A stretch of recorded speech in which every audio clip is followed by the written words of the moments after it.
Good job. Okay. All right, I'd like to call the Plan Commission meeting to order on Tuesday, March 18th, 2025 at 5:30 PM. Roll call, Berto here. Val here. Kane here. And we were just having a conversation on whether or not we had a quorum. Because we are supposed to be a 7-member board, but we had somebody resign a couple of weeks ago, which brought it down to 5, so we are still 3. So that is, we have a quorum. Is there a motion to approve the agenda as presented? So moved. Motion by Kane, Second. second by Bell, all in favor? Aye. Motion carried. Approval of the February 25th minutes as presented. Comments, corrections. Moved. Motion by Bell, Second. second by Kane. All those in favor? Aye. Carried. Is there a motion to approve? Were these in here backwards? No, the 11th as presented. Moved. Motion by Kane, Second. second by Bell. All in favor? Aye. Okay. Comments, correspondence, and concerns from the public. Is there anybody joining us in person or zooming in that would like to address the Plan Commission? Yes, sir. Yes, Andy Henderson, 10649 Chalet Lane. This question regards the businesses on South Bay Shore Drive on Highway 42. I'd just like to have an understanding of how the Plan Commission works with the Wisconsin Department of Transportation to have, for example, the Boathouse business have their access on Highway 42, and also the New Wolf Brothers site further south on Highway 42. Do you all work with the Wisconsin DOT in that to have those businesses have public access on Highway 42? They have to get approval from the DOT. So the Boathouse and the Wolf Brothers would do that on their own. Mhm. And then they present that to you all on the Plan Commission. So as part of the review of the file to make sure they meet code, we make sure that they do have approval from the DOT. And then they will need a permit from us for their driveway, but they have to show that they had approval from the DOT first. And they present that to you at this meeting, at a meeting like this. They actually present it to staff and then we relay to the Plan Commission that the DOT has approved the access. Is there a point of contact on either the Plan Commission or a village representative that would handle that? Staff would, Staff, like anyone on the staff? myself, or if I can't, I would have the administrative assistant contact them. So you're the primary point. Correct. Okay. Thank you. Anyone else? Steve? Just a couple of quick comments. On the proposed amendments to the R4 zoning district, I think you guys are in the right ballpark to get that started. If that's the right thing you're looking for. Because I'm old enough that I grew up in the 1920s Depression era subdivision, and I can probably give you some more ideas or insight into that, but I didn't have time to type anything up. And the other thing with the lighting suggestions is I like the flyer that Flagstaff put together that Julia got from somebody.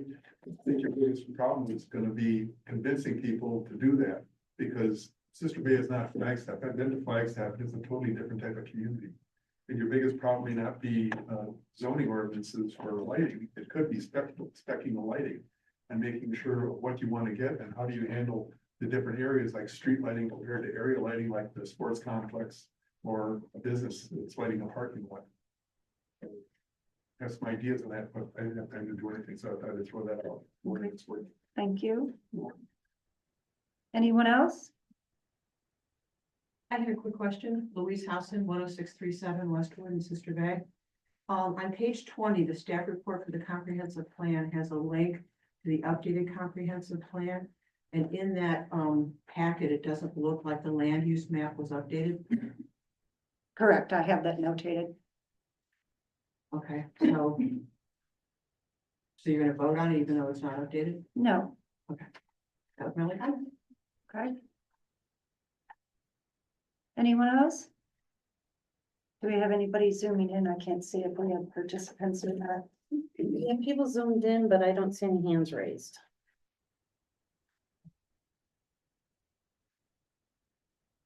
Okay, item 6A, resolution 2025-001, recommending adoption of the 2025 comprehensive plan. So I did not love that had to go to the website and their website or whatever to look at the final. But what I found, about 6 different things that, were not corrected, starting on page 21. And it was that whole conversation that we had about the tourism zone. And that sentence that was talking about, and the county also has an 8%, Right. that was not addressed. Yep. I That see was that. not changed. On page 24. I think it was the top paragraph. Let me scroll to it.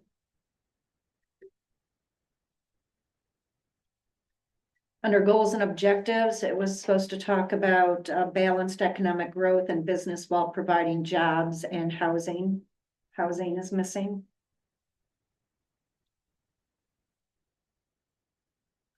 On page 49.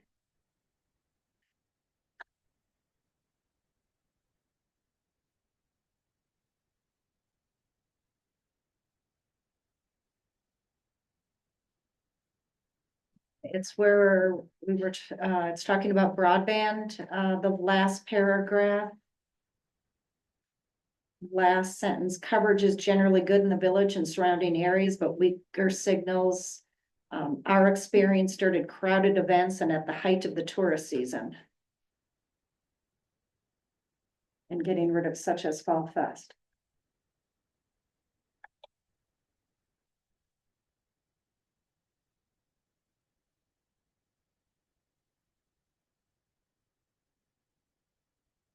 The future land use map, 7.2. It does not look like it was corrected properly. Debtley's property is, oh wait, no, I'm in the wrong thing. I'm flipping back and forth, so then I forget where I'm at. Oh yeah, future land use does not show Debtley's property. Future land use. Yeah, it does. It shows the, Here. It does not.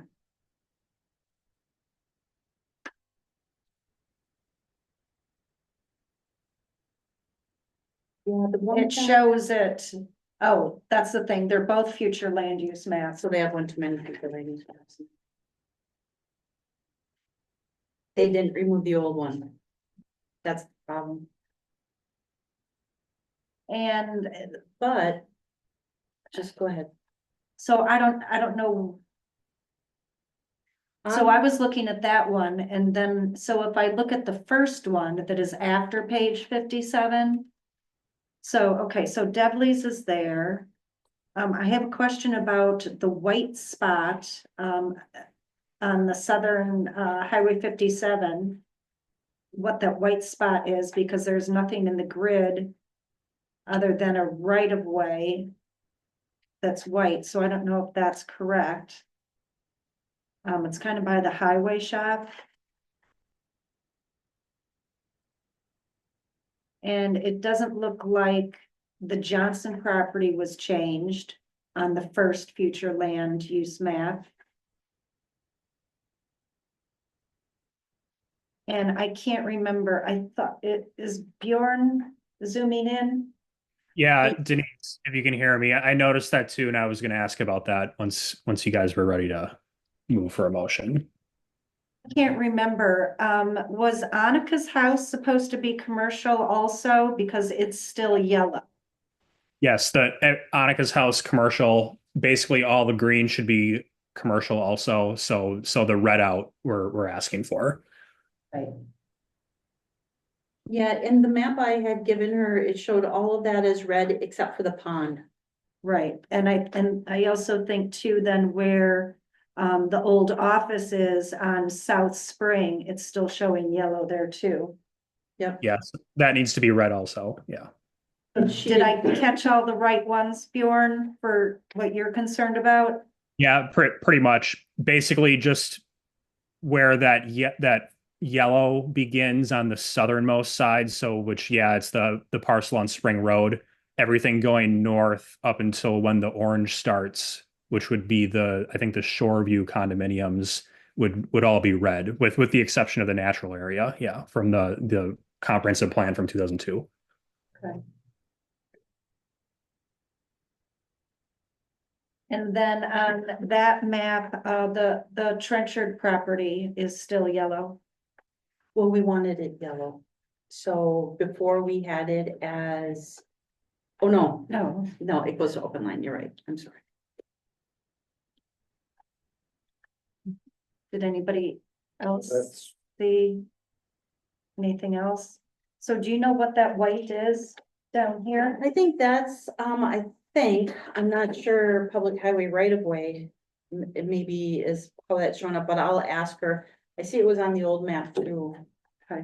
the white blob on 57, Yeah, that looks like it's part of the highway department. Yeah, but I don't know why they would have. Yeah, That's a weird right of way. If, because that's the only white thing in the legend. Yeah. Okay. It's just a random piece of a lot. It's not even a separate lot or anything. so I did give them all of the changes. They were scrambling to get them done by the time we put the packet out. Clearly, there's some mistakes. So we'll just have to delay action on the resolution and the board adopting the ordinance. Or we can do it. Contingent. Contingent upon, I mean, Nate and I will be at the board when it comes to the board. We can go and make sure that those corrections were made. If we want to move it forward. I mean, it kind of seems like a waste to bring it back again. I mean, it does. I suppose that we're only reaffirming the changes we already made. We're not making anything else, Right. any alterations. So there were two other things, page 64. Under Green Tier Legacy Community, the last sentence, on reimbursable volunteer members, should it be unreimbursable? And then the next page, 65, under Plan Commission.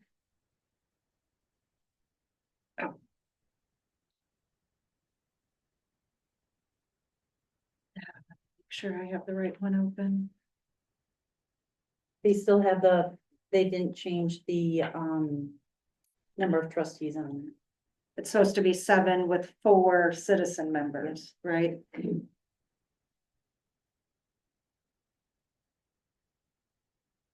Yeah, we're right. So that has to be changed. Anybody else find anything else? I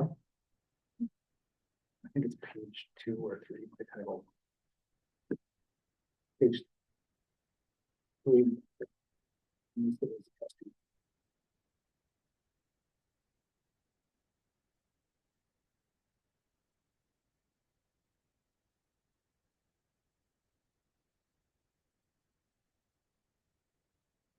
Because on the plan commission makeup, it's referred to as a trustee. I think we can take I hate to take Mitch off, he was part of forming it, do we take Mitch off of there, since he's no longer plan commission member? No, I think it's okay. Mhm. Okay, if there's nothing else, then is there a motion to recommend to the village board the amended 20-year comprehensive plan? I was so moved. Motion by Kane, I'll second, and then I have a question, so, second by Belcher. it's gonna take them some time to get this corrected. And if we just say we wanna put it in for the board meeting next week, we're really saying you've got 3 days. Is that enough time? And if it's not enough time, I don't really wanna put it to the board if we're rushing it again, so we have the same thing happen again. I can ask them if they'll have it done in time for the packet. And if not, we'll just have to delay it. Then it wouldn't necessarily come back here. Right, I just don't wanna have the same thing happen. sure, we can then leave that up to staff. Okay. On the determination whether it's on our board agenda for next week or not. Okay, If it's done, it's done. all those in favor? All right. Aye. Motion carried. 7A, introduce code compliance officer Carla Heck. So we, as you know, the village hired a code compliance officer. You do have the job description in your packet. So I would like to introduce Carla. Carla, you wanna?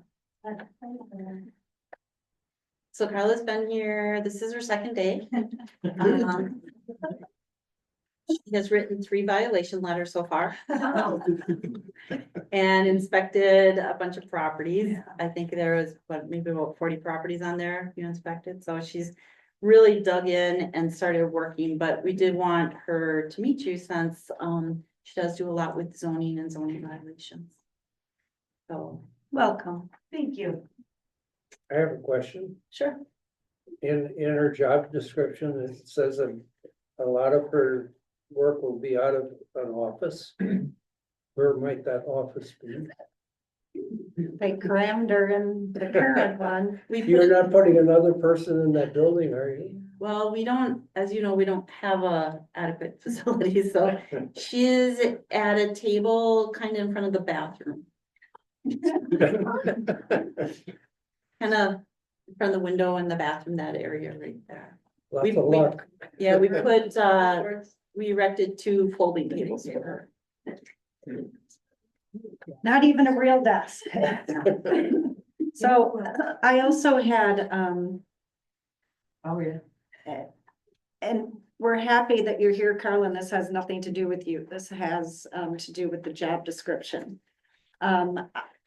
I guess I'm a little surprised that Plan Commission just didn't get a quick review on what this job description is. Because I have a little bit of concern with the bottom of page 23, the last bullet point, researches and recommends amendments to village codes and documents.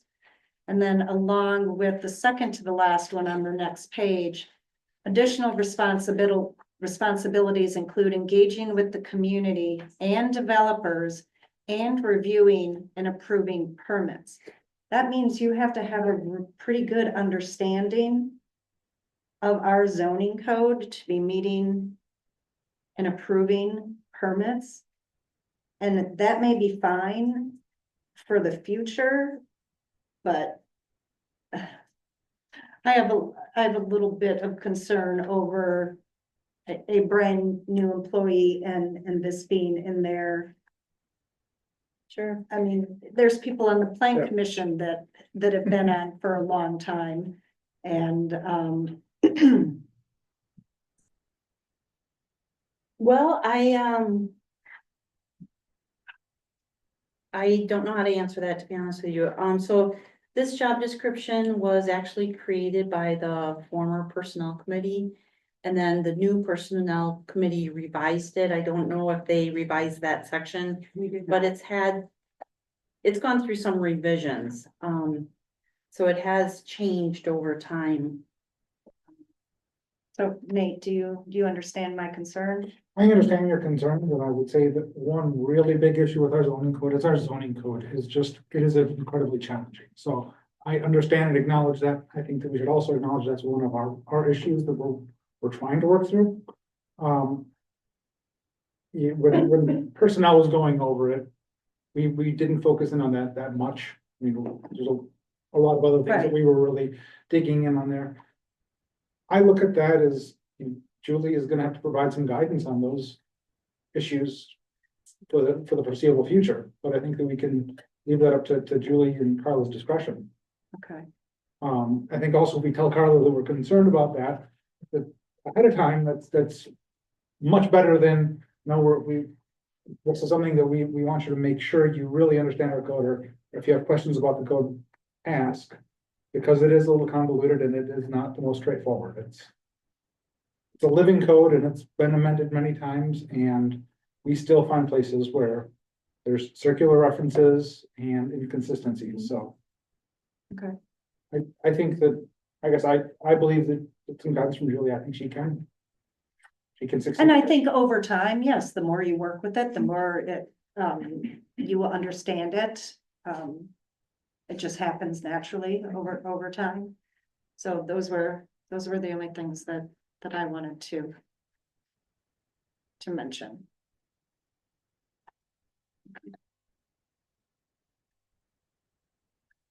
All right. 7B, site plan review, change of use, new cafe, Country Walk, unit 11. Okay, so this is the new cafe at Country Walk Shops. I do have a staff report in the packet along with the plan that was received from Victoria. She also has, since the time the staff report went out, she has let me know that some of the parking concerns are handled by their association. For example, tour buses, if they're tour buses, they're directed to park in a remote area of the parking lot on the garden level. And then occupants may not use public parking spaces for long-term parking for their vehicles. Owner occupants have 2 parking spaces per unit behind the units. So a lot of the parking concerns that we may have about the front of the parking, you know, if we're concerned about tour buses or employees parking out there, they do have to go in the back. So that would not affect that parking that is available in the front. But, so you have like I said, you have the packet in front of you. If there's other questions, I can try and answer them. In your staff report, you say there's no changes to the exterior of the building, but I think they're putting in a door.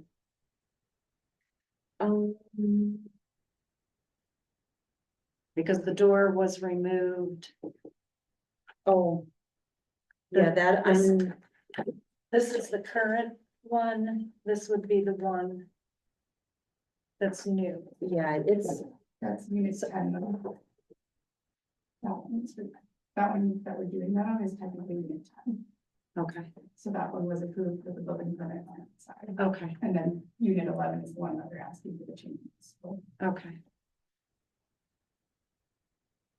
So I didn't really have any concerns over the parking, even though that there's, in your staff report, there's 3 couches that can hold, I don't know, 6, 9, 10 people, depending upon how big the sofas are.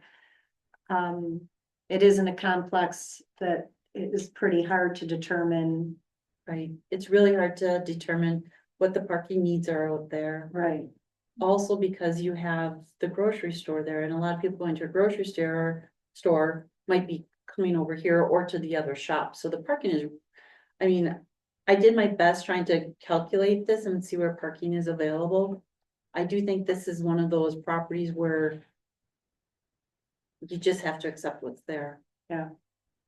I mean, when they designed the building or the complex, they put in the parking they felt was adequate at that time.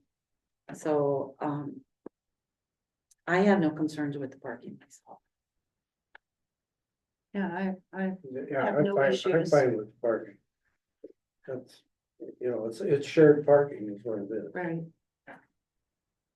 There's way more than enough parking. Well, and the reality is too, I mean, people that are in that retail area are going back and forth between that cafe. So to have parking for a retail area and a cafe, you're almost requiring her to double up her parking. I mean, certainly we don't know how many people are just going into the retail area or just going into that cafe. But I think the assumption is you're gonna have a lot of crossover. Okay. So with this property or this application, I would not recommend a development agreement because there is no exterior landscaping, lighting or anything like that that we're dealing with. Okay. So motion to approve is presented. I would move. Motion by Kane, Second, second by Bell, all in favor? Aye. Aye. Good luck. 7C, site plan review, architectural review, development agreement, Hoffman Rentals on Chalet Lane. Okay, so again, you have everything in the packet. This is an 11-unit hotel with managers quarters. This was approved in 2022. As explained, they did not pursue the development or get the permit at that time. They are back wanting to proceed with the project again. I did ask for more information on the landscaping, which they did provide, and then did ask for more information about the lighting, which they did provide as well. Other than that, everything stays. Go ahead. But we didn't get the lighting stuff, because that's one of my biggest concerns. Well, when you approved this the first time, no, you did not. But this time, what they did provide is in the packet. Let me just see what page that's on.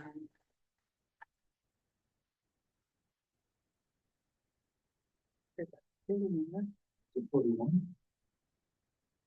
Page 41. You're correct, Nate. It's page 41. It's hard to see, but I guess that would be the bottom left. You can see it's kind of like some white, or you can see the type of light it is. And then, of course, their plan here is showing that the light is all contained basically over that parking lot and not spilling onto other properties. But I thought I There's not a saw lot a of light. light pole in the parking lot, which I didn't see a height or a style or what the luminary was. So, Mr. and Mrs. Hoffman are here and could probably answer those questions that we have that are not shown on here. Yeah, we certainly wanna do whatever the village requires as far as lighting. I mean, there would be no issue with us. Reason for us not to. I mean- So whatever, On the plan, you just have the one light pole, correct. and that's the only lighting you're gonna have for the entire parking lot. I believe there were two on the building as well. Sure. On the building, but in the parking lot itself, there's only one pole, Correct, right? correct. Okay. I would wanna see what that is, know the height of it, know the Sure. lumens.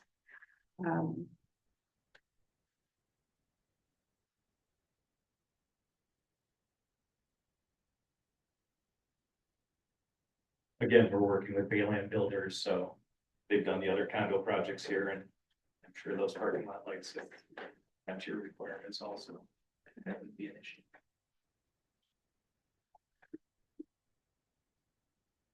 So when I look at the GIS map, it looks pretty heavily wooded.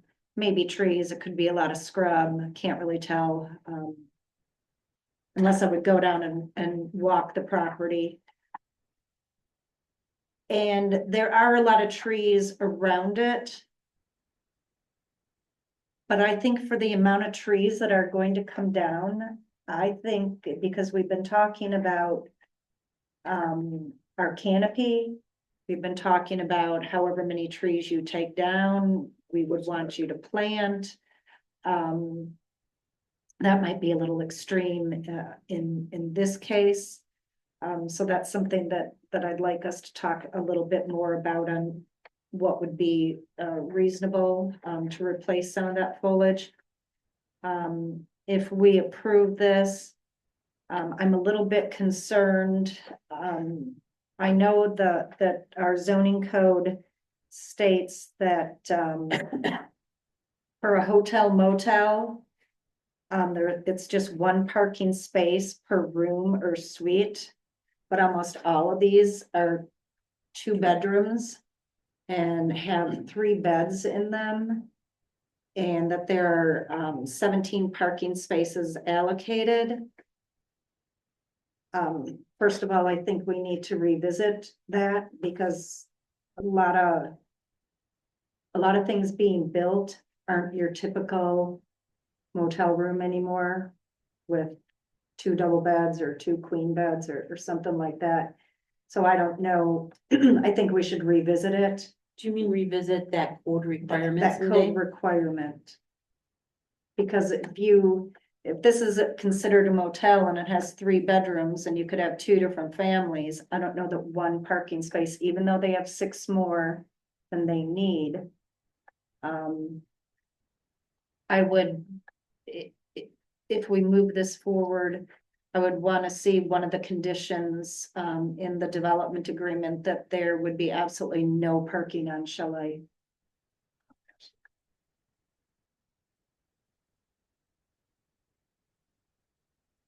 I guess I'm not so sure that it's too much to ask to say, replace every tree you take down, as long as we're not saying you have to put in this large tree. Yeah, I mean, if we're saying put in, smaller trees, I don't think that's too much to ask, unless we're saying that we want like a 4-inch caliber.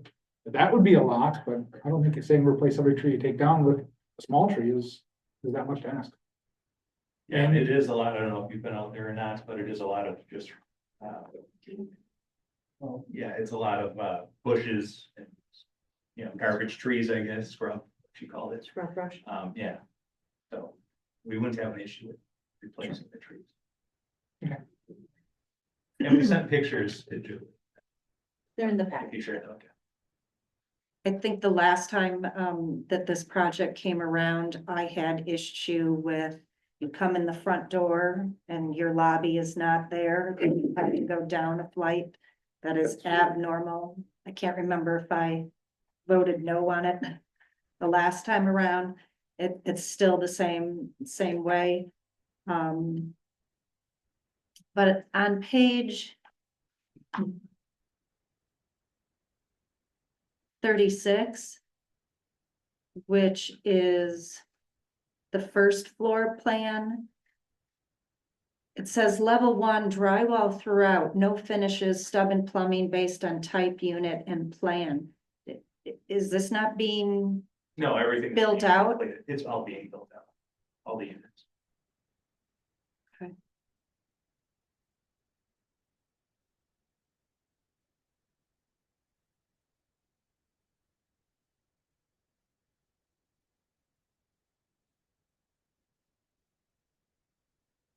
um, have you talked to an engineer about your sewer and water coming into that property? Mhm. Okay, and did they tell you that you'll probably need a private lift station? They didn't think that we would because of the sewer there. Okay. All right, And it's already, I forgot the size right now offhand, but it's commercial size main going down. well, Chatham Lane. there's an 8-inch PVC sewer pipe and an 8-inch water. Yeah. So the other big concern I have is that if you look at the topo up near Chalet, we have 685. You get to the back of the property at 665. There is a 20-foot grade difference where this was a whole piece of property that had a lot of vegetation on it, soaking up all that water. Now we're putting all of this impervious surface on there. I don't think that that they're disturbing more than an acre, so NR 151 would not apply. But I'm a little concerned that 20 feet and all that impervious surface, and it's all going to the back of the property that abuts up to other people's property. Right, so they do have a grading plan on page 42, but keep in mind when we, if this goes for a development agreement, before it can be signed off by the engineer, the engineer has to be satisfied that this grading plan is gonna handle and keep the water on site. Which would be Robert E. Lee or Stantec. So they do have to review this and make sure it's okay. Or make recommendations for a pond or something, Yep, or a rain I- garden.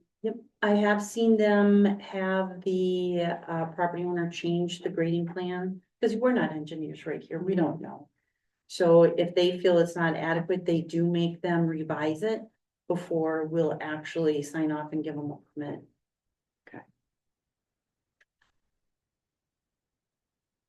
We actually did that, I think it was the boathouse. Right.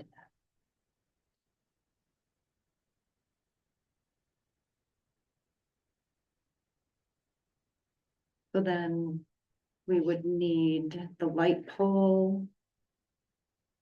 And then how many trees and what kind of caliper, if any, Yeah, I mean, we would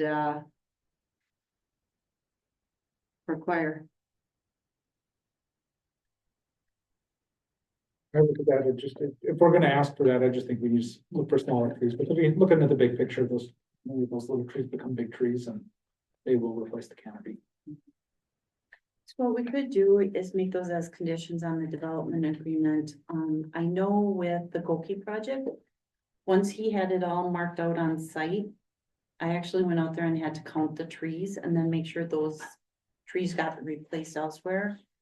So it was a condition basically saying, prior to construction, they have to mark the building on the property, staff has to verify the number of trees, and then they have to submit a plan showing where those trees are gonna be replanted elsewhere on the property. So that could be a condition. With the light pole, I think it was with Eagle, we put a condition on there regulating the pole height. We did that with, I think it was Wolf Brothers too, because we wanted them to be similar to what was approved at the medical center. So we told them, this is the height pole you're gonna have, and this is how many lumens, so that could be a condition as well, that we just put in the development agreement. Okay, so if we're okay with that, Did we And then- specify that, or did we say not taller than this height? I think it was not to exceed. Okay. So we could do that in the development agreement to move it forward. And then, of course, there's the no parking on Chalet too that we'd want to add. If you're inclined to approve it.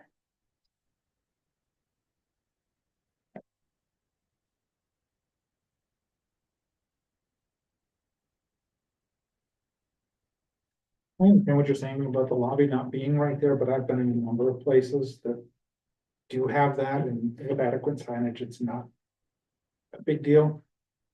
But I hear what you're saying. I'm glad that there's a lobby there, that there's somebody on site. It's a good thing. Well, it couldn't be a hotel or a motel if it, I know, Didn't. I'm just saying, generally speaking, that is.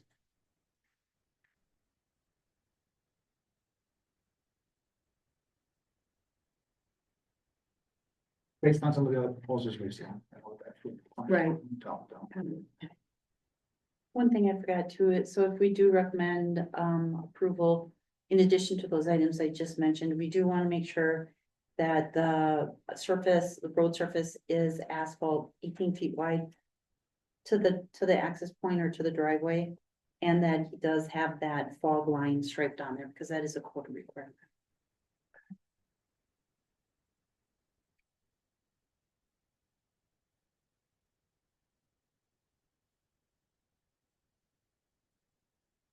anything else?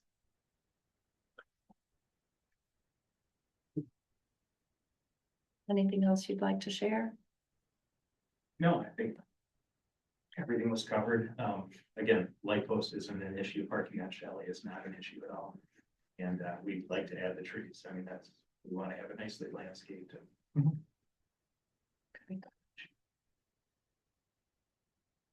So then we want a motion to approve and recommend a development agreement be drafted and returned to us.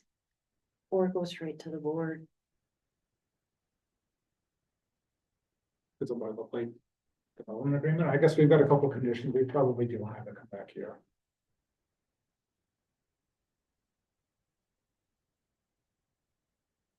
Motion? Motion by Bell, Second, second by Kane. All those in favor? Aye. Motion carried.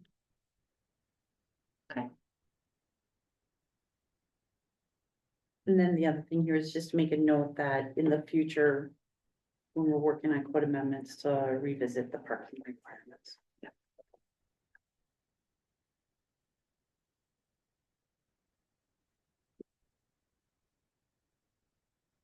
Okay, 7D, potential amendments to R4 zoning district regulations. So we saw this, I think it was 2 months ago, and, I put the. Pretty much the same staff report in here, just to kind of see where we want to go with this. As you know, I had a builder go out there and lay it. Not go out there, but he drew some tiny home plans or small home plans that we had found, had him draw them and tell us, okay, how much room is needed? What would happen if I had a 10-foot requirement? Can we get a garage on there? And what we found is what we have in the code right now just doesn't even allow for a home to be built out there. Keeping like a 10-foot and a 15-foot setback, definitely cannot have a garage out there. So he drew some plans and we were trying to figure out how could you still maintain small lots? And so his thought, or I shouldn't say his thought, I had talked to him about shared driveways, garages behind the home. And what would that require? And then he had come up with, he said, well, in one of the communities he works with, they don't go with the 10 and the 15-foot setbacks. In these higher density areas, they actually go with the lesser setbacks, as you see in here, to try and get these homes on the lot. So based on that, we came up with, what is recommended in here, which is basically in the R4 that it would be an 8-foot side setback measured from the wall, not the eave. That puts 18 feet between homes. And then that also accommodates for a 12-foot driveway and the landscaping strip. And then the porch or the furthest extension actually be 10 feet from the right of way. So wait, Go ahead. so back to your first bullet point. Okay, because this is from the wall. So 8 times 2 is 16. And so you're thinking there's a foot overhang, and so we add the 2 feet, and that's how we get the 18 feet separation. Shared driveway, no, because you have, Because if there's an 8-foot side setback. And you have an 8-foot side setback in the house next to you, that's 16 feet. So I'm trying to figure out where does the 18-foot separation. let me look at this again, it's been on the file since I wrote this, so, shared driveway last meeting. Okay, so if you have a shared driveway. And you have to have a 3-foot landscaping strip and then the house. What it's saying is you have 18 feet between those houses, because you have 3 feet of landscaping, 12 feet of driveway, 3 feet of landscaping. So it puts the homes 18. feet. Okay, got it.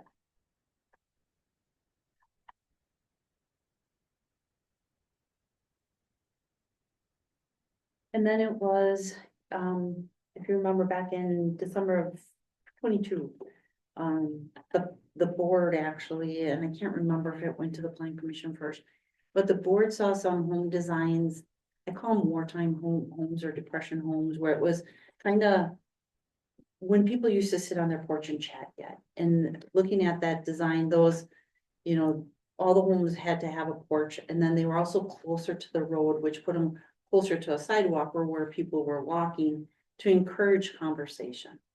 So by having the porch be 10 feet from the right of way, you're reinstilling neighborhood, or the concept of neighborhood, but you're also not requiring as large of a lot. So that way is why that recommendation is in there. And then 25-foot rear is what we have right now.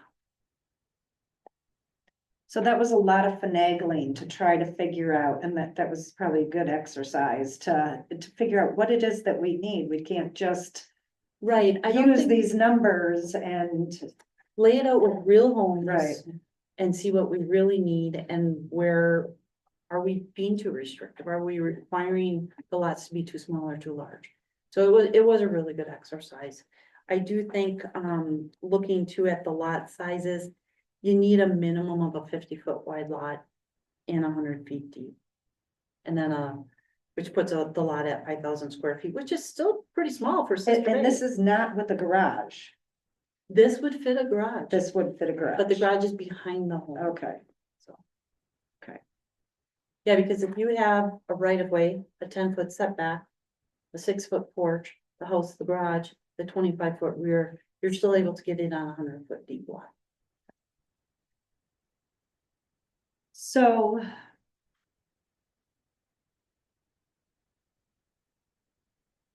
I like the thought process that you went through, and where you determined that, the porch or the furthest extension of the home can be 10 feet from the right of way.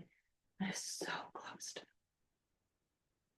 I mean, if you think about if there's curb and gutter, and if you have a 4 foot, if, whether or not you have a green area, at the curb, and then there's a sidewalk, or you get rid of that because that's just a maintenance nightmare anyway, and it's just a 4-foot sidewalk. Depends on where the sidewalk is.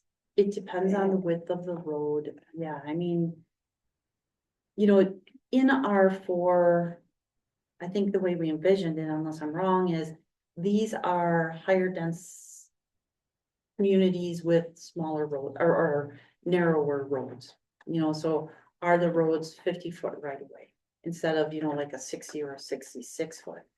When you're doing that, it's not so bad having the homes closer to the road because you don't have as much traffic and it's not going as fast on those types of roads, usually, Well, when when you you have a narrower road. put the houses closer to the road, it doesn't feel comfortable going fast, so people go slower. Lower. I mean, like, if you look at the roads we design, we can put whatever speed limit we want out there, but Fieldcrest is designed to be driven at probably 50 or 60 miles an hour. It's nice and wide, and you've got great visibility, it's very straight. But you make people operate at a heightened sense when it's a narrower, they're not comfortable, so they're paying more attention. It's a lot safer for everybody. Right. So going back to, what you just said about depending upon the width of the road. So at the top of page 45, where it talks about the different setbacks, in a couple of places it talks about the center line. Right. And then some places it talks about the right of way. That's something I think that we also need to revamp, because we shouldn't be using anything from the center line. We should be doing everything from the right of way. I will tell you and Ron, you probably ran into this all the time. One of the biggest frustrations when you're working with people on a project, because when you say center line, they're going out there to the traveled center line, and we're like, no, it's platted center line. Yeah. Because we want to Not make the sure, actual striped center right, line. because we want to make sure if we ever do anything on that road that you're set back far enough. It is so much easier if you can just say right away. So I think we should have that conversation, because as you stated here in your report, depending upon the road, some of the houses could have been in the right of way. Right, So using center line elsewhere in the code doesn't make sense anymore. right. Yeah, I mean, so nothing is zoned R4 right now. I think the Wiltshire is still I1, if I'm not mistaken. I can't remember. But I don't think there's anything R4 out there, just for the audience to hear that. Isn't there little parts? Ava Court is R4. Ava, Ava Hope, Yeah. Yeah, I think Where there's the, one area, Habitat House is. is that R4? I think so.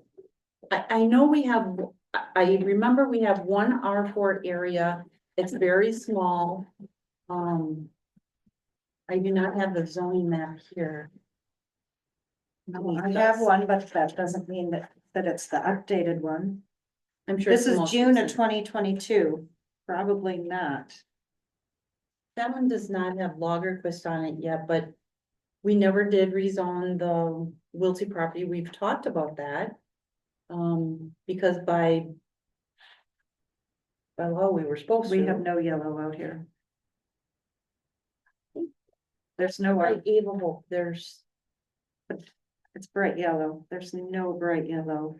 There's no bright yellow on this, but anywhere. I was almost certain that, But mine's from 22. Is yours the same? yeah. So there's, that So is, that could be, but that's what's on our website as being the last updated, and I am almost positive we didn't zone anything R4. Because we've always been talking about, well, we want to have this in place so that we can. Because when we talked about R4, the locations that are likely to gonna get zoned R4 are properties that the village already owns, so there's a lot of things that we can do on that. That we might not be comfortable with in other areas where the village can't, right. put deed restrictions, et cetera, on there. Mhm.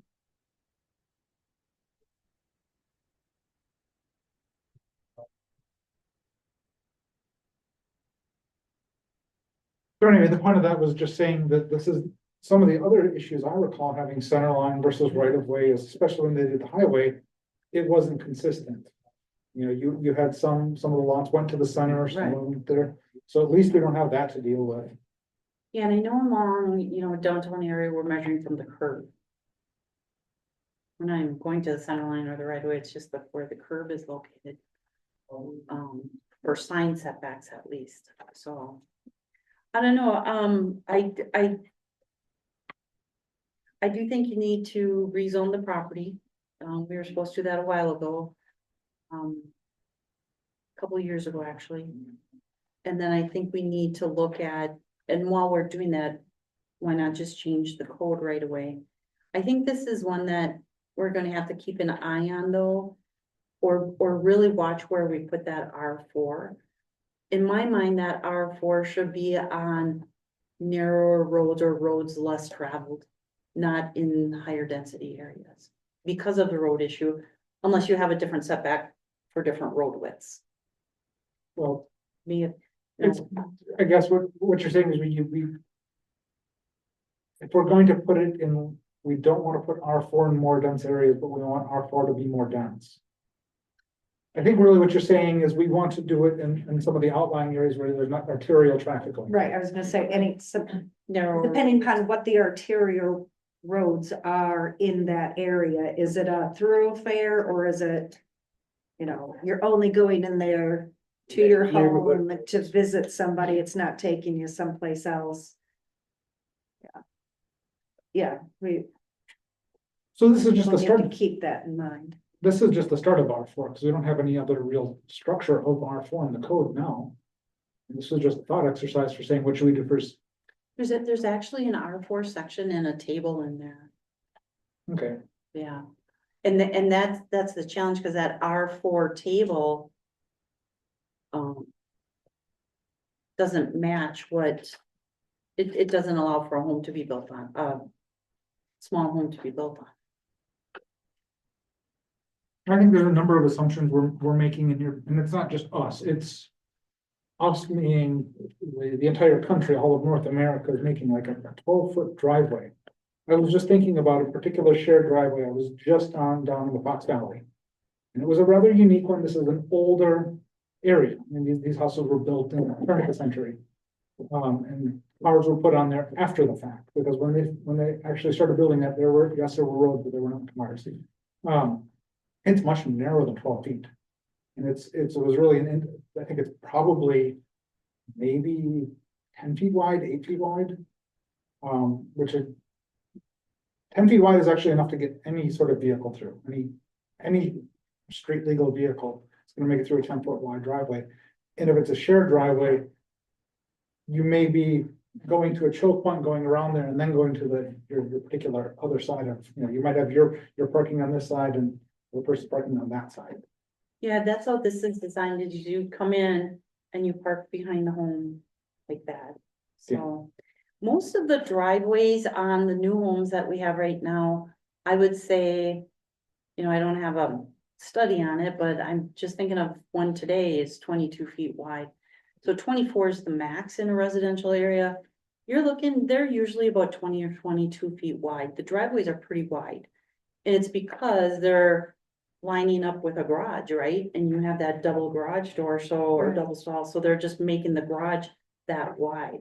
So you do get a lot of impervious surface. You do get a lot of driveway width in the village right now. This, of course, requires you to come in at 12 and then narrow off into your garage stall, so it's all kind of hidden behind the home. Not that that's what we want, I mean, it's a nice side effect, but the reality is that's what you have to do in order to fit a home on these lots. So.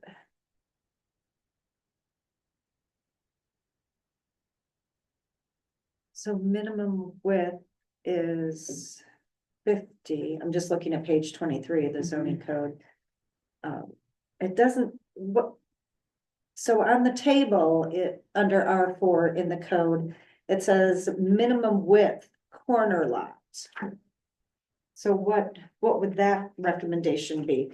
So what's currently in there is 45 and 55. So if we're upping it to 50, then would it just be 60?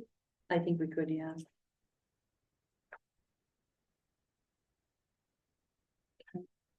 And does this calculation work with our minimum green space that?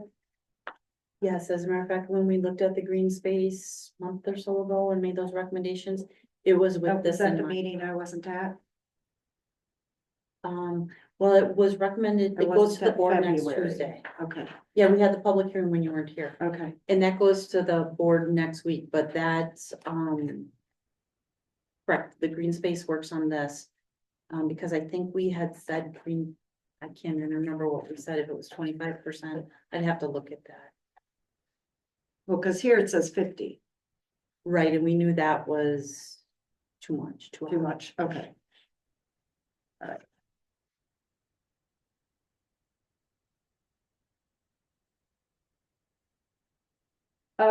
Did any of the drawings, the 1-bedroom, 2-bedroom, 3-bedroom, that they drew? Because we also have a minimum floor area of 900 square feet for a 1-bedroom.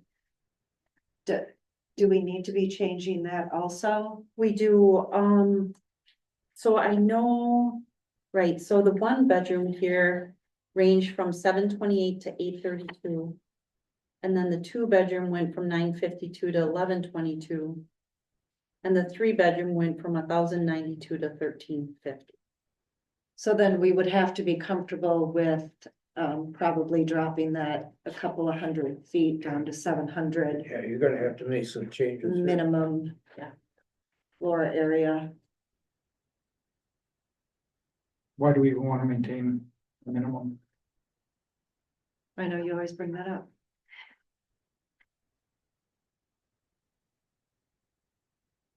Could there really be a house that's too small?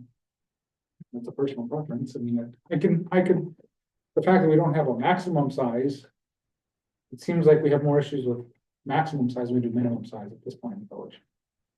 One of the things is, being in a village and having a building inspector, to me, it's not as much of a concern with the people coming and putting a really tiny like shed size home out there.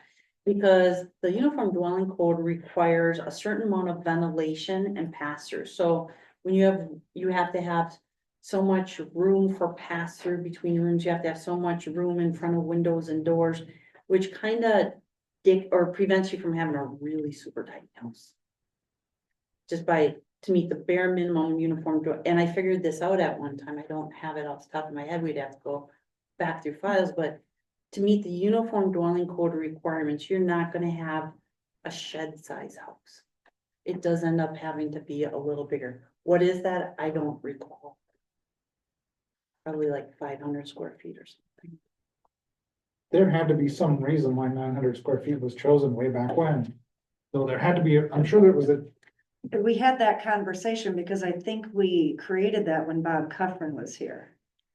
In every community, I remember having that conversation. I don't know why. Can't remember. I think that was the big, when I first got on plan. every community I've ever worked in, and I remember the county, it was always 750. 750 was kind of like the standard minimum size homes. I don't know why. Well, is there, can we talk to Brett, ask him, If it should go below 700? what his recommendation would be according to the Uniform Building Code? Is there, you know, do they have a minimum? They do not. Period. They do not. They do not. So No. it's all about how it's laid out. Yeah, how much room do you have through passageways and in front of windows and doors? There's a functional minimum, but there's not an absolute minimum. And when we change this, if we were to change this, is this for R4, is this for everything? I don't know, right now we're talking R4, you know, one thing. Well, I'm just writing it down Okay. in R4 Okay. in the zoning code. You said it's all, were 750? 728 or 720. something. Oh, in here it was 728 was the small. Now, these are just the plans that I picked out and said, you know, because I was looking for plans that would have a bathroom and maybe a half bath and area that you could go outside to a garage or a mud room. I looked for plans that had laundry rooms and storage. And if they didn't, you know, he'd take the plan and he'd revise that to make sure it was a laundry room. Cause I stressed to him, these are homes. We want to make sure people have a laundry area in their own home. So they're not having to run to a laundromat all the time. We want to make sure that they have a mechanical closet. Cause when you're looking at small home plans, a lot of times they don't have mechanical rooms, they don't have storage, and they don't have. Your water laundry rooms. heaters in a closet. Right, It's so awful. so we looked for plans that had that, or or that he was able to revise to put that in. So he came up with all these plans that made sure every home had a mechanical room, closets, and a laundry room. And of those plans that we had, the smallest one that he drew was 728 square feet. So I understand why we're saying we want all these things and why you want a mechanical room and all that, but every time we say, well, we want this, we just made it that much more expensive. Well, we're not saying they have to have that. I'm just saying that's how we came up with the sizes that we did. Sure. Sure, no, I mean, we've done that a number of times for good reason, but at the same point, every I time. don't think we should have anybody build a home out there that does not have a laundry room. I don't think that we should require that. I don't think we should require them to have a driveway. Sure, certainly shouldn't require them to have a garage. No, that can, no. Oh. But to build something into. It's just more expensive. Than over time. Anyway, Sure. that's a conversation for a I do different want day. to just say something about if the homes get too small. When I was out in Oregon, I did, the big push was to reuse the Conex boxes, which is the truck beds that the marijuana would come in and they dry it in there. And then when they'd leave the farm, you'd have all these big Conex boxes. So there was a big push into these Conex box homes, which over here we call them container homes. And people would take these long, like semi-trailers, converting them to homes. And I did a lot of research on it at the time because the smaller the home, you had to make sure you had enough height. Because there's a bunch of psychological things when you're in a small structure with a low ceiling. So you gotta be careful not to go too small or not to have, but I would say don't have no minimum. Because then they get so small. That you're putting people in homes that perhaps don't have the best quality of life because they're not able to have, because it affects them them psychologically. Rod and I were talking to just that on where he lives in his apartment, and some days he's just got to get out, that there's Like, not, there's his Yeah. cave, there's not enough light.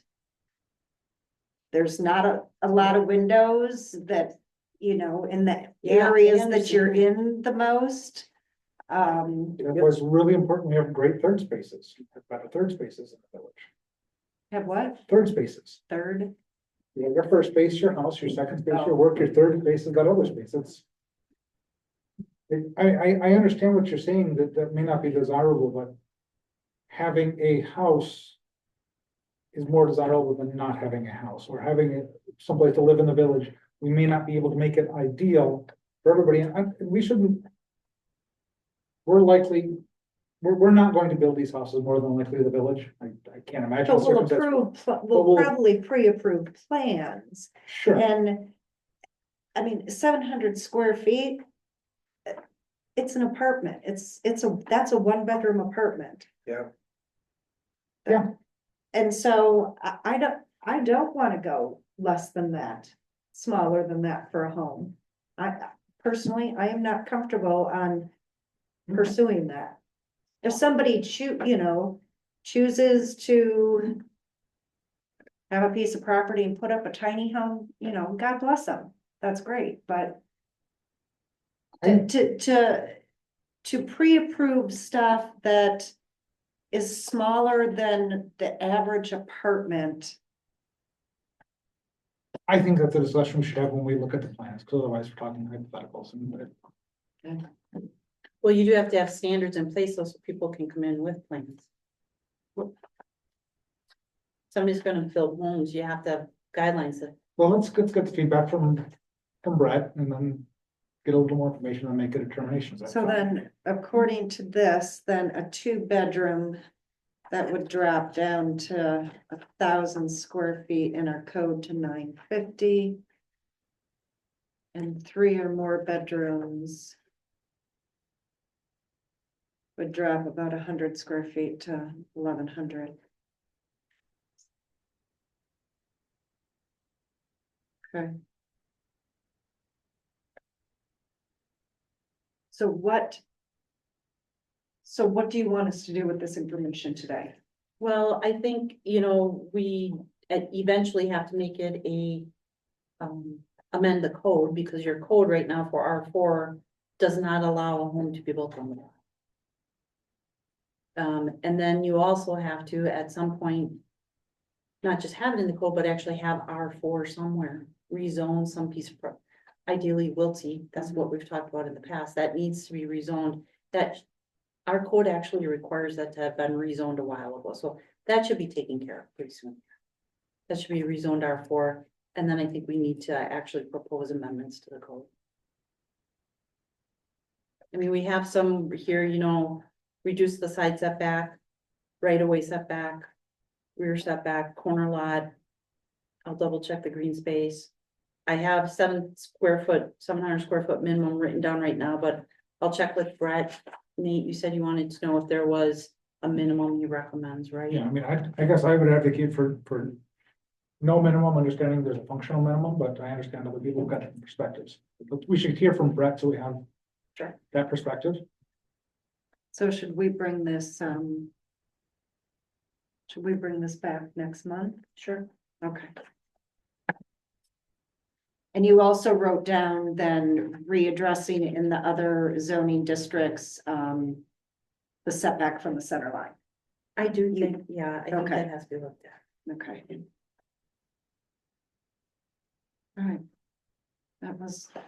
That made it a whole lot easier, your homework. Okay, 7E, potential amendments to lighting regulations. So, a couple of things on this, I had met with WPS. To talk to them about dark sky friendly lighting, and, we had at one time talked about the street lights.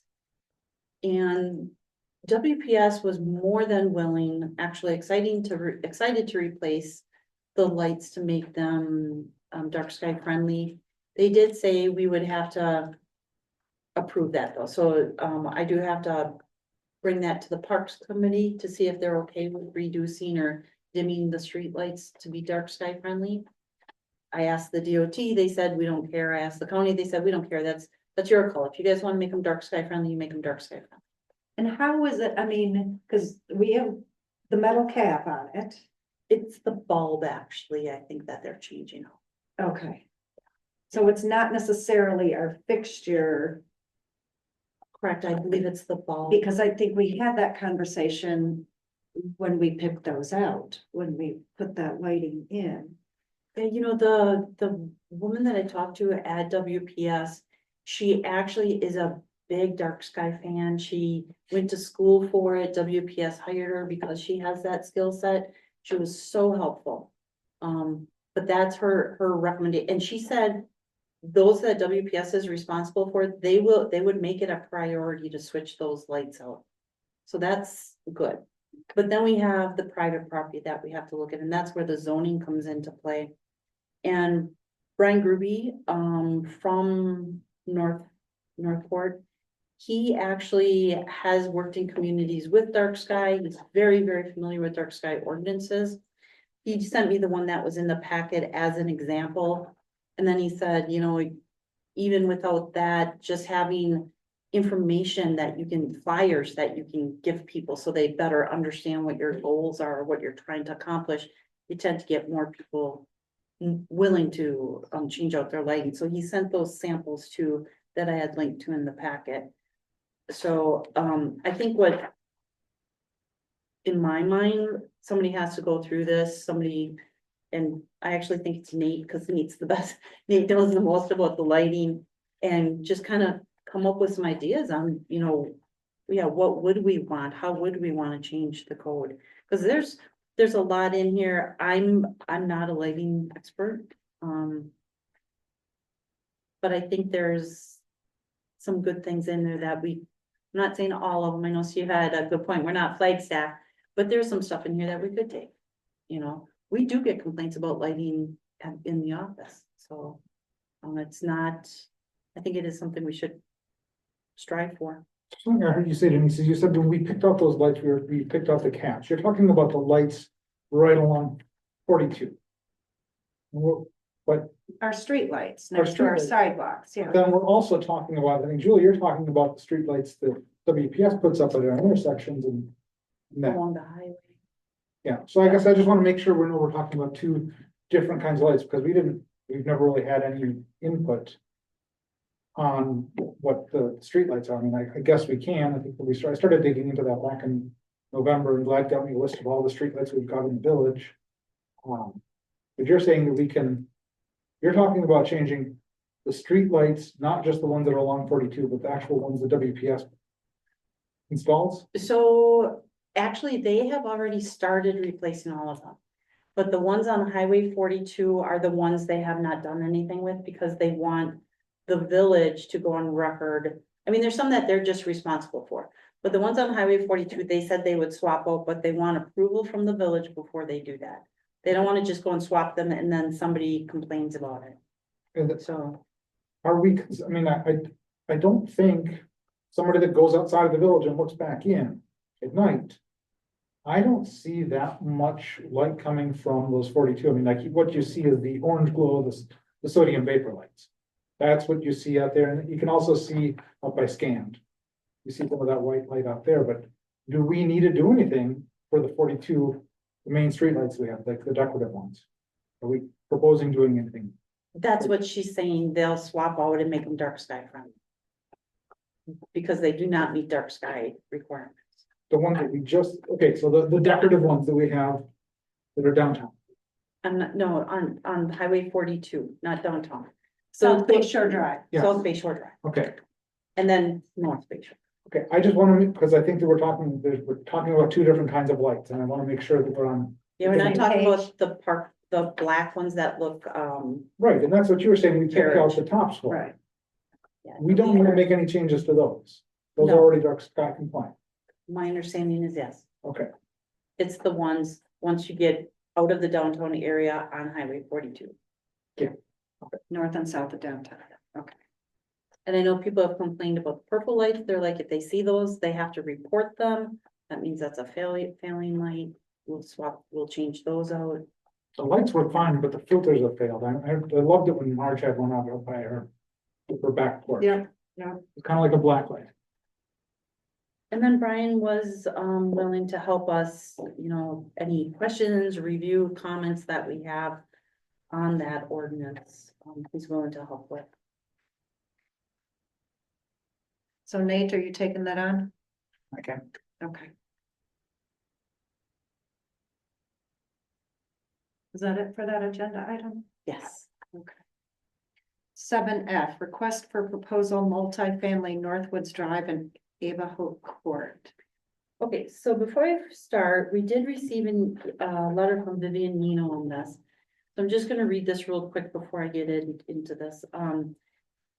The village board designated the area referred to as park after many residents of the neighborhood signed a petition asking for it to become a park. It was my understanding that there was even some money allocated to this park as part of the development agreement for the Keith Garrow project on Country Lane, which is correct. There's $30,000. Small neighborhood parks are an important asset to communities. They contribute to mental health and the sense of belonging. We strive to protect green space. The village is growing fast. A small park will become a very valuable part of keeping some quiet charm in a corner with a high density of homes. The many families already in the area and those to come as houses are built on the housing partnership lots will all benefit. It will be wonderful to have a small park close by. They won't need to go in to the busy village or cross any highways to get to it. My husband and I went to the lots that have been designated as the park yesterday. I wanted to see if I could hear him if he stood in the middle of the park and yelled facing the apartments, and I was next to the apartments. I could. A gentleman came out of the apartment and we introduced ourselves and explained what we were doing and about the possible RFP. He said he and his family want to park there. Please, there are so many good reasons to leave those lots as park. It is an area with lots of families and there will be even more. The park will be such a wonderful addition to this community. So I wanted to make sure you were aware of that letter that came in, but then I'm going to explain what this is about. So the housing committee, as you know, they're working on a housing model, but they have also been tasked with housing in general, how to increase housing, affordable housing in the village. And the lots that go along Ava Hope and Northwood, so it's not just that park lot, but that whole stretch of lots there. They recommended that the village actually do a request for proposals to find a developer that would build affordable housing out there. Possibly give them the land as the incentive to build it. Okay, so you're talking about here and here, but I mean, we sold these, right? So those, so it would be across from Paula Anschutz and then up to Cherrywood along Northwoods. Across from Paula. Yeah, across from Paula, we own lots right there. Oh, on the lot that I thought we were originally selling her? I don't know. Sorry, it's a joke. Yes. But anyway, so on that, so the housing committee, we talked about, you know, what could happen out there and they thought, you know, it would be nice to have that as an incentive if you donate the land to a developer. I talked to them about some creative ways to incorporate a park and to increase density. And one of the ideas I floated to them was, you know, the Plan Commission has the ability to increase the density on those lots, right? The code allows us to increase that density. And I said to them, you know, one thing we could do is, and I think this was in your packet a while back too, was a creative thing to do with parkland is where the developer actually, so you give them the land, which includes this land for the park, and he actually has to put in that park. And he has to allow public easement to that park. So you're a lot, and then that parkland, of course, counts as his lot area, which means he can now have more homes or more units because his lot area is bigger. But in exchange, he's actually building that park for the village. So that was one idea I had, was he gets the increased density, we get the park, the public gets access to it. The housing committee had talked about it being either multifamily or townhouses. They really didn't have a preference on that. They just wanted to make sure that they remained affordable, that there were deed restrictions to make sure they remained affordable. And their recommendation was that the village put out a request for proposals to start the process, to get it going. And they had done that in January, I think was when they had made that recommendation. So that is why this is on the agenda, is to see, you know, from planning. I didn't want to just to go to the board, I wanted the plan commission's input, because I think you should, you know, are you willing to increase density? Are you willing to increase density if somebody else is using that lot area as their lot, and then provided they put the park in? So if you wanna, if you like that concept, I can bring something back for you to look at. Or if you're just like, no, there's, you know, we're not interested in increasing density out there, we're not interested in somebody else building the park. We just wouldn't go further, and then I would just go to the board with the proposal for an RFP out there. I like the idea. But only if after it is all built, it is all deeded to the land trust. That's the only way to keep it affordable. You mean So the housing trust? the housing trust. So Yeah, but why would a builder come in and build it and then deed everything to a different organization?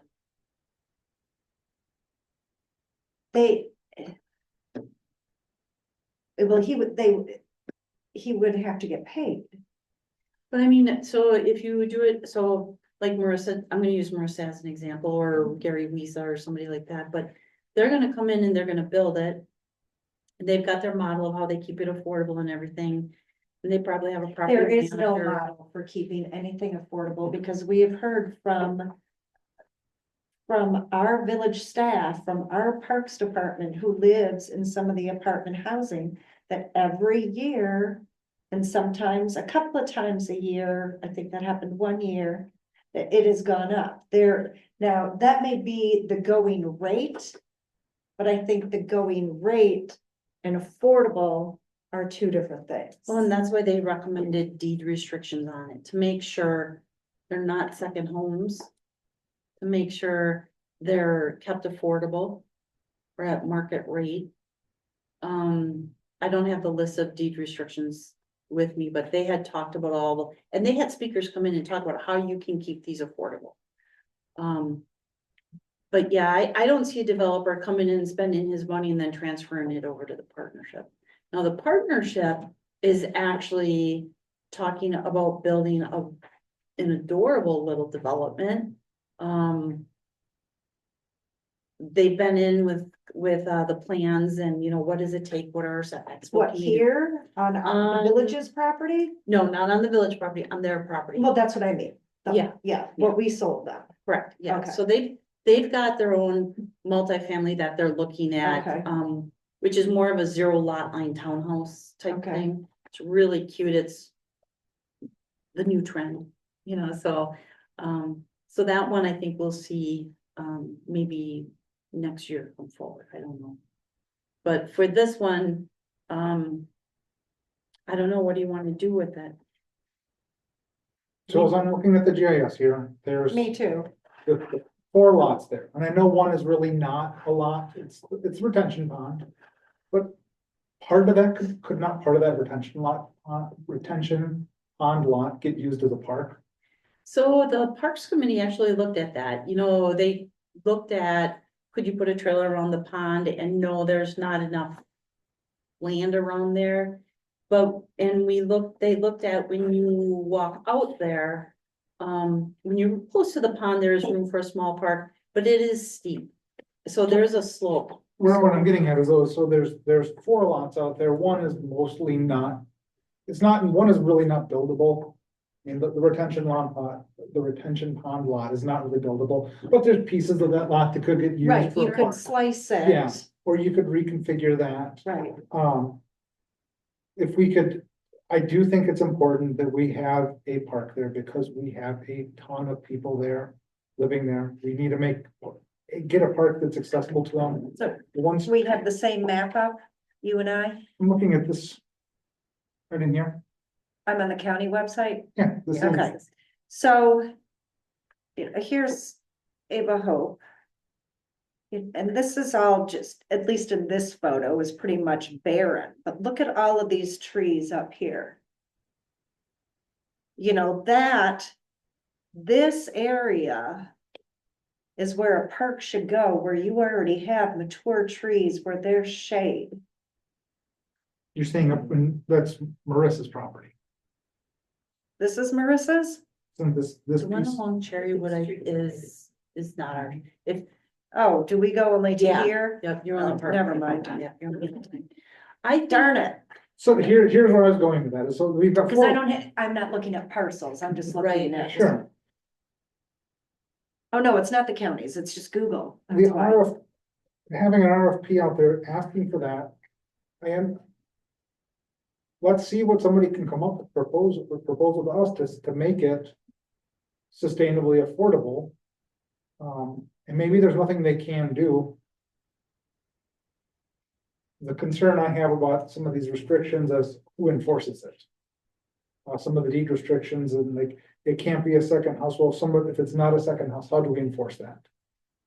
Well, and it's the same thing, I was just talking a couple of weeks ago, to somebody that I went to high school with. They live and work and have a home in Wausau. They're up here almost every month. And they rented over at, Hallbrooks, they rented an apartment that they are using as a motel. Yeah, Because it's I've cheaper. got people in my unit that do that. It is cheaper for them to pay the monthly rent than it is for as often as they come up to spend it in a hotel. I didn't say anything, but my stomach did a flip. I was just not happy to hear that. You know, but unless we own that or manage that property, I don't see how we can. No, I'm stop it. not saying anything, but I'm just saying, But that's one of the things that's also going on, that's becoming pretty common. mhm. But see, that's the carrot, because we own the land. So if you say to a developer, we're doing this RFP, we want to see what you can come up with, you know, we want a park that we're willing to allow X amount of units or exceed the maximum allowable density, but you have to put in a park. We want to see, what do you propose for a park? What do you propose for units? And oh, by the way, because we own that land and we're gonna give it to you in exchange for this, you're gonna put deed restrictions on it. And we can be a party to it. It's our, we put those deed restrictions on before we transfer the land.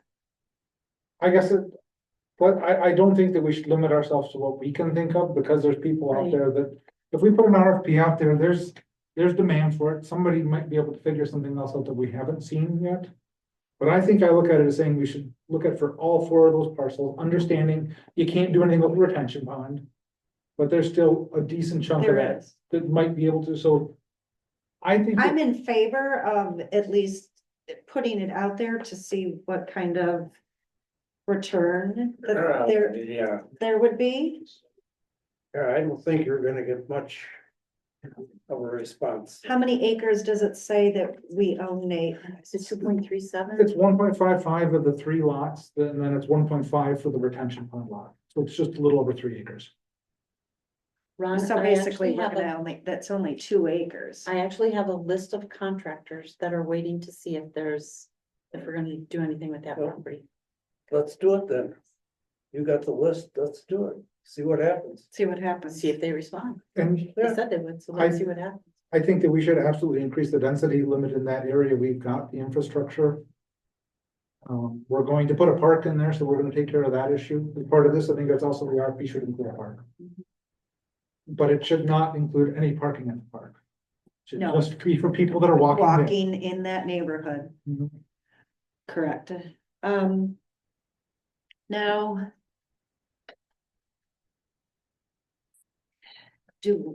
Would we want to define you know, a park for, you know, 50, a park for 100, I mean, to give some kind of direction, I don't. Just so they know exactly what we're talking about, or do we say it has to be so many, a minimum of square feet, so that somebody doesn't spend this time and effort, and then we have a postage stamp with a swing set and a seesaw. Sure, Let me give you, I don't know what that number would be. I don't know how we would determine what's best, what Yeah. run. I mean, you're talking with where I am, there's 6 buildings, there's 2 children. And one is only half time there. Really? But again, this is a neighborhood park though, so you're gonna be pulling them from all over. Right, Stony Ridge, Marissa, I would just do the RFP to say neighborhood park and let them put that in their proposal. If they come out with a swing set on a 50 by 50 square, we're not gonna consider it. You know, they have or we're to, gonna negotiate it. yeah, so we have to see what they propose to us. Okay, so you think it's better to just leave it wide open, I would just say a neighborhood. park. neighborhood park? I think what I'd like to add to that for this and the surrounding area, so they don't just think it's just for the people of this little development. I mean, a park up there, somewhere up there is definitely needed. Right. I mean, but not for, you know, our little units, but for Stony Ridge, you have a lot of kids Yeah. in Stony There's Ridge a lot of kids in there. and, you know, the Shoals, there are some. But, Yeah, I mean, and there's absolutely no place up there. well, right now I know the kids are playing back by the pond. Well, you know what my father told me when I was a kid? Go play in the street. You were loved. I didn't even. I was loved well. I didn't even have streets when I was a kid. No, we had a huge backyard. He built me an ice skating rink every winter to practice on. So. But it was a joke. I haven't thought about that in 100 years. Yeah, Okay, Well, That's direction. but let me ask you, if you get someone that's going to do the development or something, are you going to insist that the park gets built? oh, yeah, yeah, I'm aware there's one where the park was never built, right? Yes. Yeah, well, you don't give them occupancy permits until they complete the project, right? development agreement. I mean, especially if they're getting land, you have to make sure it's fair that they do everything that they agree or say they're gonna do. Okay. I will do that RFP. I'll report back to the housing committee. And then I guess based on what that, and have that RFP come here, and based on what is proposed after that, we then bring it to the board. Does that make sense?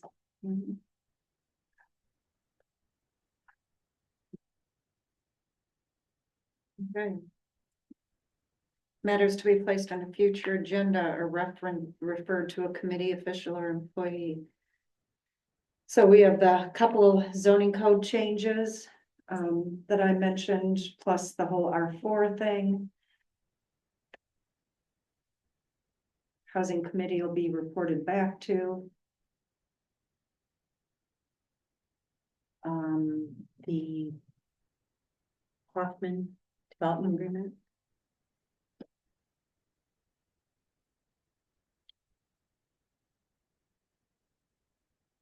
Possible wedding code. That's what I've got. Okay, next meeting, April 22nd. Is there a motion to adjourn at 7:04? Motion by Kane, Second. second by Bell, all in favor? Aye. Let me see a comment. Oh, somebody commented regarding in-home laundry. They didn't raise their hand, but it's totally. What did they say about in-home Steve, laundry? it is not right Laundry to is blame essentially people that clean. walk at If night space with is an dark issue, a clothes. laundry That closet is- in a bathroom hall, it can work well. I disagree rather with than a you laundry room. on that So many strongly, different and also the number of cyclists that violates Yeah, I mean, some of them. traffic are laws the- is What do you call them? not proportional to the number of drivers that violate traffic Which are laws. still horrible because you can't get the big So- ones and drivers. You're doing small ones. But if you're a single, senior citizen or something, but even at that, there's still need to I'm glad. change. No, I mean, I think I, it's vitally. Me too. I always, I mean, I